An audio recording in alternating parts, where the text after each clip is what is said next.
म्हणजे सर शेकडो असे होते उपस्थित माझ्याला, पण पहिल्यांदा काही विरोधात आलते समाज. जे विरोधात आलते ते पण आज आलेले आहेत लग्नात. सगळे आलेले आहेत. म्हणजे हे लग्न माझं सगळं पार पडलेलं आहे. मला सर असा म्हणजे जी माझी इच्छा होती की मी असं विचार पण केला नव्हता एक तृतीयपंथी लग्न करेल, पुन्हा घर प्रवेश करेल की एक संसार करेल, अशी माझी म्हणजे मनात पण नव्हतं माझ्या. पण ते आज मी करून दाखवलं आणि ते माझी साथ म्हणजे बाळून दिली. आम्ही असंच मरेपर्यंत दोघाला एकमेकाला साथ देणार.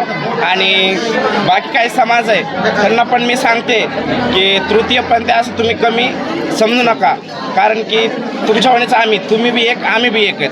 म्हणजे असं रक्त काढलं तर तुमचं वेगळं येणार नाही, आमचं वेगळं येणार नाही. कारण की असं समाजानं आमच्याकडं 5 रुपये देता तुम्ही, रुपयात ते का आमच्या हातावर, पण इज्जतीनं द्या आम्हाला आणि इज्जतीनं आमच्याकडे बघा, इज्जतीनं आम्हाला बोला.